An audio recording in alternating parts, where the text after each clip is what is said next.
জাগৃতি প্রকাশনীর কর্ণধার ফয়সাল আরিফিন দীপনকে হত্যার ঘটনায় শাহবাগ থানায় মামলা করেছেন তাঁর স্ত্রী ডাক্তার রাজিয়া রহমান। মামলার বিষয়ে সহায়তা করবেন উল্লেখ করে দীপনের বাবা অধ্যাপক আবুল কাশেম ফজলুল হক বলেন, অতীতে ব্লগারদের উপর হামলার ঘটনায় তদন্তের কোনো অগ্রগতি না হওয়ায় বিচারের উপর আস্থা রাখতে পারছেন না। এদিকে লালমাটিয়ায় ৩ জনকে হামলার ঘটনায় শুদ্ধস্বরের স্বত্বাধিকারী আহমেদুর রশিদ চৌধুরী টুটুল বাদী হয়ে মোহাম্মদপুর থানায় অভিযোগ দায়ের করেন। আহমদ অনিকের রিপোর্ট। গেল ৩১ অক্টোবর রাজধানীর শাহবাগে আজিজ সুপারমার্কেটে নিজ কার্যালয়ে দুর্বৃত্তদের হাতে খুন হন ফয়সাল আরিফিন দীপন। এ ঘটনায় সোমবার রাজধানীর শাহবাগ থানার অধীনে দীপনের স্ত্রী ডক্টর রাজিয়া রহমান বাদী হয়ে মামলা দায়ের করেন। এর আগে ঢাকা বিশ্ববিদ্যালয়ের প্রক্টরের কার্যালয়ে অভিযোগপত্র লেখা হয়। সে সময় দীপনের বাবা অধ্যাপক আবুল কাশেম ফজলুল হক বলেন, আইনের প্রতি শ্রদ্ধাশীল হলেও তিনি বিচারের উপর আস্থা রাখতে পারছেন না। গত ৪-৫ বছর ধরে অনেকগুলো হত্যাকাণ্ডের ঘটনা ঘটেছে, কোনোটারই চার্জশিট তৈরি হয় না, বিচারের কোনো অগ্রগতি হয় না। এইসব কারণে আমি যে বিচারের প্রতি অনাস্থা তা না, কিন্তু বাংলাদেশের বিশেষ অবস্থায় বিচারের প্রতি আমার যথেষ্ট আস্থা নেই যে বিচারের দ্বারা সমাধান হবে।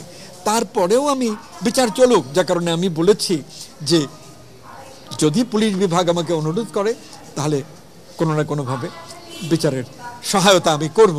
এদিকে তেজগাঁও অঞ্চলের উপ পুলিশ কমিশনার জানিয়েছেন, লালমাটিয়ায় ৩ জনকে কুপিয়ে জখম করার ঘটনায় শুদ্ধস্বরের স্বত্বাধিকারী আহমেদুর রশিদ টুটুল বাদী হয়ে মোহাম্মদপুর থানার অধীনে অভিযোগ দায়ের করেছেন। ঢাকা মেডিকেল কলেজে চিকিৎসাধীন শুদ্ধস্বর প্রকাশনী সংস্থার স্বত্বাধিকারী আহমেদুর রশিদ টুটুল উনি একটি অভিযোগ দায়ের করেছেন।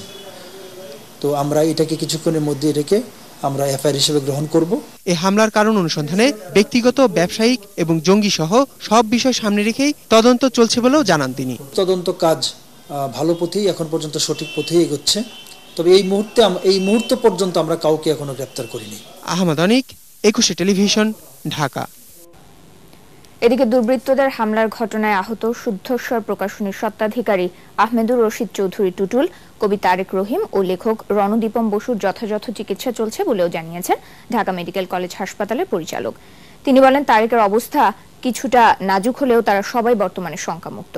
আহতদের দেখতে গিয়ে স্বাস্থ্যমন্ত্রী বলেন, প্রগতিশীল লেখক ও প্রকাশক হত্যা চালিয়ে যারা দেশে অস্থিতিশীল পরিবেশ সৃষ্টি করতে চায় তাদের উদ্দেশ্য কখনোই সফল হবে না। আরও জানাচ্ছেন রিয়াদ সুমন। গেল ৩১ অক্টোবর দুর্বৃত্তদের হামলায় আহত হয়ে ঢাকা মেডিকেল কলেজ হাসপাতালের বিছানায় এখনও মৃত্যু যন্ত্রণায় ভুগছেন প্রকাশক আহমেদুর রশিদ চৌধুরী টুটুল, কবি তারেক রহিম ও লেখক রণদীপম বসু। এদের মধ্যে দুজনের অবস্থা আশঙ্কামুক্ত হলেও কবি তারেক রহিমের অবস্থা বেশ কিছুটা গুরুতর। তবে তাদের যথাযথ চিকিৎসা দেওয়া হচ্ছে বলে জানিয়েছেন ঢাকা মেডিকেল কলেজ হাসপাতালের পরিচালক। তিনি বলেন, আহতরা এখন অনেকটাই আশঙ্কামুক্ত। টুটুল তার আপনারা জানেন যে তার আঘাতটা আমরা সামাল দিতে পেরেছি, কিন্তু তার ব্লাড প্রেশার আগের থেকেই ছিল, সে হাইপারটেনশন রোগী, তার ডায়াবেটিসের রোগী, তার জন্য বোর্ড হয়েছে। তারেকের অবস্থা বলতে পারে যে আগের চেয়ে ভালো, আশা করতে পারে যে 3 জনই ভালো হয়ে উঠবেন।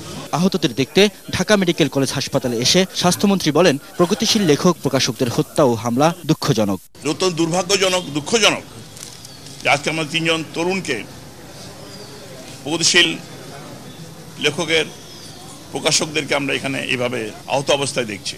তারা অনেকখানি সুস্থ আছে। তারেকের বিষয়টি আবার আমরা পর্যালোচনা করা হচ্ছে, কারণ তার আঘাতটা গুরুতর আঘাত। সে সময় মন্ত্রী আরো বলেন, যারা এ ধরনের সন্ত্রাসী কর্মকাণ্ড চালাচ্ছে তারা শুধুমাত্র বিপদগামী নয়, ধর্মান্ধও বটে। হত্যাকারীদের দ্রুত গ্রেপ্তার করে আইনের আওতায় আনা হবে বলেও জানান স্বাস্থ্যমন্ত্রী। খুন হত্যার মাধ্যমে যারা দেশে অস্থির পরিস্থিতি সৃষ্টি করতে চায় তারা অবশ্যই পরাস্ত হবে। আমরা ভয়কে জয় করে এগিয়ে যাচ্ছি। রিয়াদ সুমন, ২১ টেলিভিশন, ঢাকা। প্রকাশক ফয়সাল আরিফিন দীপন হত্যা ও অপর ৩ জনের উপর হামলার ঘটনায় রাজধানীর বাংলা বাজার ও আজিজ সুপারমার্কেট সহ বিভিন্ন স্থানে বিক্ষোভ মিছিল ও সমাবেশ হয়েছে। এসব সমাবেশে শিক্ষক, শিক্ষার্থী, লেখক, প্রকাশক সহ বিভিন্ন শ্রেণী পেশার মানুষ অংশ নিয়ে অবিলম্বে হত্যাকারীদের গ্রেফতারের দাবি জানান। এদিকে ৩রা নভেম্বর গণজাগরণ মঞ্চের ডাকা অর্ধদিবস হরতালের সমর্থন জানিয়েছে কয়েকটি ছাত্র সংগঠন। সহকর্মীদের সহায়তায় মিরাজ মেজর রিপোর্ট। দীপন সহ একের পর এক মুক্ত চিন্তার লেখক, প্রকাশক হত্যার প্রতিবাদে ঢাকা বিশ্ববিদ্যালয়ের বিক্ষোভ সমাবেশে অংশ নেন শিক্ষক, শিক্ষার্থী, প্রকাশক সহ বিভিন্ন পেশার মানুষ। সমাবেশে কালো ব্যাজ পরে ঘৃণা জানায় শিক্ষার্থীরা।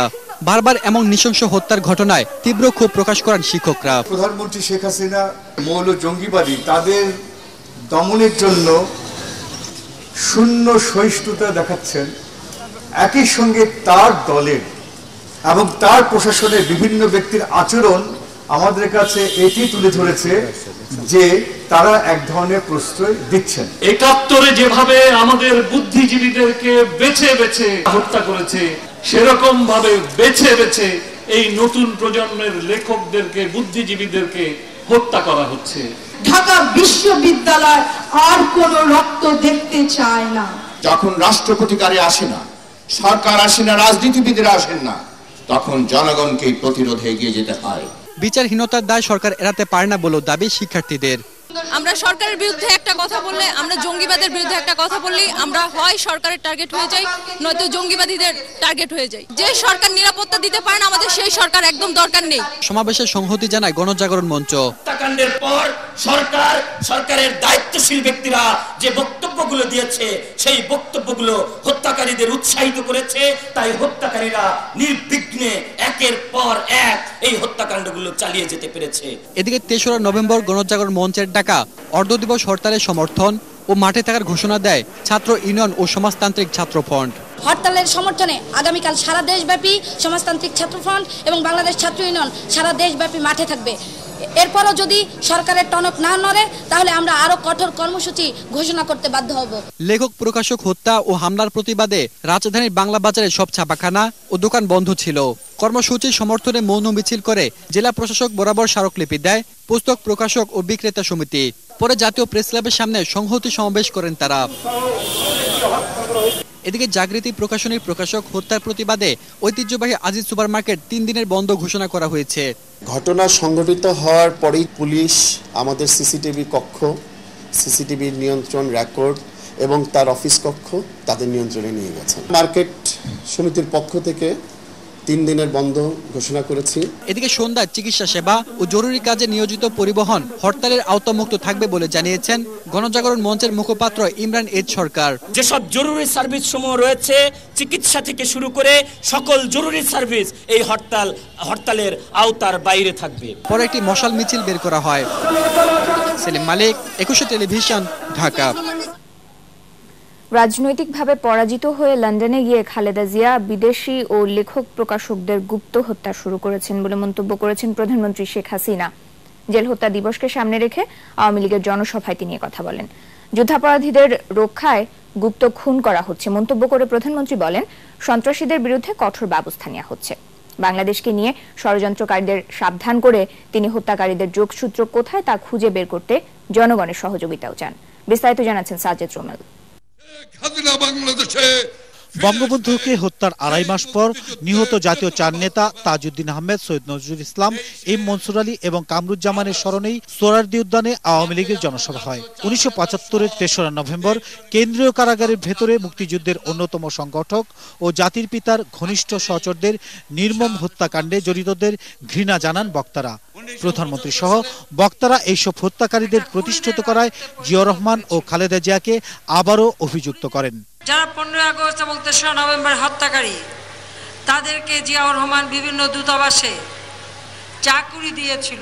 2001 থেকে 2006 এবং 2013 সালে আওয়ামী লীগ সহ সাধারণ মানুষদের উপর অত্যাচার এবং জঙ্গিবাদ, সন্ত্রাসবাদ উত্থানের জন্য বিএনপি জামায়াতকে দায়ী করেন প্রধানমন্ত্রী, দায়ী করেন সাম্প্রতিক গুপ্ত হত্যার জন্য। রাজনৈতিকভাবে পরাজিত হয়ে এরপর তিনি গেছেন এখন বিদেশে। এখন তিনি গুপ্ত হত্যায় নেমেছেন। এই গুপ্ত হত্যায় আওয়ামী লীগের নেতাকর্মী, এমনকি লেখক, প্রকাশক, বিদেশি সকলের উপরে গুপ্ত হত্যা। এবং যখনই তদন্ত করে ধরা পড়ছে, এই খুনিদের পরিচয় কি, যাদের কি ধরা পড়ছে দেখা যাচ্ছে তারা ছাত্র জীবনে ছাত্র শিবির অথবা বিএনপি ছাত্র দল করত বা বিএনপি করত। তবে এ ধরনের হত্যার সঙ্গে জড়িতদের বিরুদ্ধে কঠোর অবস্থানের কথাও ছিল শেখ হাসিনার বক্তব্যে। আজকে যারা বাংলাদেশ নিয়ে ষড়যন্ত্র করতে চাচ্ছেন, তাদের আমি সাবধান করতে চাই। আর এই গুপ্ত হত্যা যারা করেছে, তাদের ইতিমধ্যেই কিছু খুঁজে বের করা হয়েছে এবং এদেরকেও খুঁজে বের করা হবে। এদের মুরব্বী কোথায়, এদের বড় ভাই কোথায়, তাদেরকে খুঁজে বের করে এই মাটিতেই আমরা ইনশাআল্লাহ শাস্তি দেবই দেব। দেশের যে কোনো নৈরাজ্যকর পরিস্থিতি মোকাবেলায় প্রধানমন্ত্রী আবারও আস্থা রেখেছেন জনগণের উপরেই।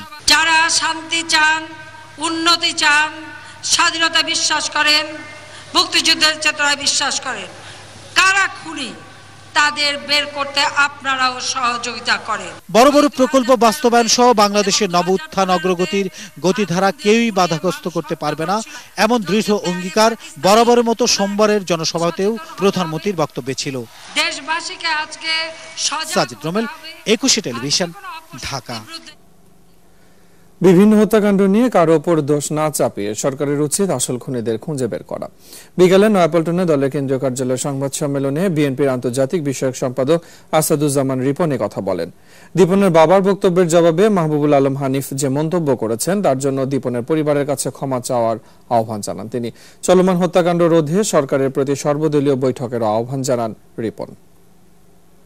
আমাদের দলের সকল হত্যাকাণ্ডের নিরপেক্ষ তদন্ত করতে সরকার সচেষ্ট হবেন, কিন্তু তা না করে শাসক দলের রাজনৈতিক প্রতিপক্ষ হিসেবে বিএনপিকে অসৎ রাজনৈতিক উদ্দেশ্যে ঘায়েলের অপচেষ্টা দূরভিসন্ধি থেকে তারা দূরে সরে না আসলে প্রকৃত খুনিরা ধরাছোঁয়ার বাইরে থেকে যাবেন। একের পর এক খুনের ঘটনায় উদ্বেগ, উৎকণ্ঠা, আতঙ্কে পুরো দেশ। এই পরিস্থিতি উত্তরণে কাল বিলম্ব না করে সর্বদলীয় বৈঠকের দাবি আমরা পুনর্ব্যক্ত করছি। ৭৫-এ বঙ্গবন্ধুর হত্যাকাণ্ডের শোকের পর জাতির জীবনে আরেকটি কলঙ্কজনক ঘটনা ঘটে ৩ নভেম্বরে জেলখানায় জাতীয় 4 নেতা হত্যার মধ্য দিয়ে। তাদের পরিবারের সদস্যরা ৪০ বছর পর আজও আবেগতাড়িত হয়ে ওঠেন প্রিয়জন হারানোর গভীর বেদনায়। বিচার কার্য সম্পন্ন হলেও পালিয়ে থাকা হত্যাকারীদের ফিরিয়ে আনতে বদ্ধপরিকর আইনমন্ত্রী। মাইনুল ইসলামের রিপোর্ট। বঙ্গবন্ধুর ঘনিষ্ঠ সহচর ছিলেন জাতীয় 4 নেতা, যাদের পরামর্শ ও প্রেরণায় বঙ্গবন্ধু রাজপথ কাঁপিয়েছিলেন, সংগঠিত করেছিলেন মহান মুক্তিযুদ্ধ। প্রথম সরকারের অস্থায়ী রাষ্ট্রপতি সৈয়দ নজরুল ইসলাম, প্রধানমন্ত্রী তাজউদ্দিন আহমেদ, অর্থমন্ত্রী মনসুর আলী এবং খাদ্যমন্ত্রী AHM কামরুজ্জামান নিজের দেশেই বন্দী হতে হয় বঙ্গবন্ধু হত্যার পর। ঢাকার কেন্দ্রীয় কারাগারে ৩রা নভেম্বর ঘটে যাওয়া নির্মম এই হত্যাকাণ্ডের কথা বলতে আজও কণ্ঠ কেঁপে ওঠে পরিবারের স্বজনদের। তেমনি বাবার স্মৃতি যেন ভুলতে পারছেন না ক্যাপ্টেন মনসুর আলীর ছেলে মোহাম্মদ নাসিম। আর পিতা শহীদ মনসুর আলীকে হারানোর পরে সবাই বেদনাহত ছিলাম, এখনো বেদনাহত আছি। কিন্তু একটি কথা ঠিক যে আমাদের পিতা, যিনি যারা স্বাধীনতা সংগ্রামে নেতৃত্ব দিয়েছেন, তারা কিন্তু কোনো খুনির কাছে, কোনো ভয়ের কাছে আত্মসমর্পণ করেনি। জিয়াউর রহমান ইনডেমনিটি অধ্যাদেশ করে এই হত্যার বিচার বন্ধ করলেও ৯৬-এ আওয়ামী লীগ ক্ষমতায় এলে ২৩ বছর পর জেল হত্যার বিচার শুরু হয়। ২০০৪ সালে ঢাকা মহানগর দায়রা জজ আদালত ৩ আসামিকে মৃত্যুদণ্ড, ১২ জনের যাবজ্জীবন কারাদণ্ড দেয়। ২০০৮ সালে হাইকোর্ট মৃত্যুদণ্ডপ্রাপ্ত ২ জন ও যাবজ্জীবনপ্রাপ্ত 4 জনকে খালাসের আদেশ দেয়। কিন্তু এখনো যেসব খুনিরা পলাতক, তাদের ফিরিয়ে আনতে বদ্ধপরিকর বর্তমান সরকার। যারা বাকি আসামি আছেন তাদেরকে দেশে ফিরিয়ে আনার জন্য সর্বাত্মক চেষ্টা চলবে যতদিন পর্যন্ত না তাদেরকে দেশে ফিরিয়ে আনা হবে। দেশ জাতির সঙ্গে বিশ্বাসঘাতকতা না করে জীবন দিয়ে যারা দেশের সার্বভৌমত্বের অস্তিত্ব ধরে রাখতে কার্পণ্য করেননি, জাতি তাদের স্মরণ করবে যুগ যুগ ধরে। মাইনুল ইসলাম, ২১ টেলিভিশন, ঢাকা। নতুন ভাড়া কার্যকরের দ্বিতীয় দিন মিটার মেনে চলছে প্রায় ৭০% অটোরিকশা। তবে মালিকরা নির্ধারিত জমা ৯০০ টাকার বেশি নিচ্ছে বলে অভিযোগ চালকদের। এদিকে অতিরিক্ত ভাড়া আদায় এবং লাইসেন্স না থাকায় কয়েকটি বাস কর্তৃপক্ষকে জরিমানা করেছে বিআরটি এর ভ্রাম্যমাণ আদালত।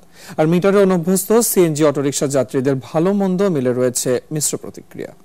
আকবর হোসেন সুমনের রিপোর্ট। নতুন মূল্য নির্ধারণের পর অধিকাংশ সিএনজি চালিত অটোরিকশা বাধ্যতামূলক মিটার মেনে চলাচল করছে। তবে দৈনিক জমা নিয়ে মালিকদের বিরুদ্ধে বরাবরের মতোই অভিযোগ রয়েছে চালকদের। আগে ৯১০ টাকা দিতাম, কালকে ৯২০ টাকা নেয় মহাজনরা। কোনো আমগো জেলা হই কই এরা ১০০০ টাকা জমা নিচ্ছে এবং ২ হাতে গাড়ি চালাবার ব্যবস্থা করতেছে। আধা বেলা ৬০০ করে নিতেছে। আগে যেই জায়গায় ২০০ টাকা মিটার আসতো কোন টাকা যাইতাম সেই জায়গায় আসে মাত্র 80 টাকা 90 টাকা। মালিকে মনে করেন নেয় 1400 টাকা গাড়ি জমা নেয়, ঠিক আছে, আমরা 2 শিফটে গাড়ি চালাই। আর প্রথম 2 কিলোমিটার ভাড়া 40 টাকা নির্ধারণ করা হলেও যানজট বিবেচনায় নিয়ে ওয়েটিং বিল কখনো ভাড়ার দ্বিগুণ হয়ে গেলে ক্ষুব্ধ হন যাত্রীরা। 2 টাকা মিনিট, এটা তো অনেক হয়ে যায়। যদি এখানে 10 মিনিট হয়ে যায় তাহলে 20 টাকা, তাহলে আমাদের মতো যাত্রীর সাথে অনেক অসুবিধা। যাতে মিটার বেশি উঠে এই জন্য জ্যাম যে দিক দিয়ে ওই দিক দিয়েই সে যাবে। ওয়েটিং আপনার কিলো হলো 12 টাকা। এদিকে অটোরিকশা শ্রমিক সংগঠন নতুন ভাড়া নির্ধারণে সংশোধন চায়। চালকদেরকে টাইম বেঁধে দিয়ে চাপের মধ্যে ফেলে অতিরিক্ত জমা আদায় করার পায়তারা করছে। সরকার যদি সিএনজি অটোরিকশা মালিকদের সরকার নির্ধারিত জমা নিতে বাধ্য করতে না পারে তাহলে এই সেক্টরে কখনো শৃঙ্খলা ফিরে আসবে বলে আমি মনে করি না। অতিরিক্ত ভাড়া আদায় এবং চলাচলে অযোগ্য যানবাহনের ক্ষেত্রে আইন প্রয়োগ করতেও দেখা গেছে বিআরটিএর ভ্রাম্যমাণ কর্মকর্তাদের। বাড়তি ভাড়ার বিষয়ে যাত্রীদের অভিযোগের পরিপ্রেক্ষিতে 2টা বাসকে জরিমানা করা হয়েছে এবং যে বাড়তি ভাড়াটা নিয়েছে সেই ভাড়াটা ফেরত দেওয়া হয়েছে যাত্রীদের। আকবর হোসেন সুমন, 21 টেলিভিশন, ঢাকা।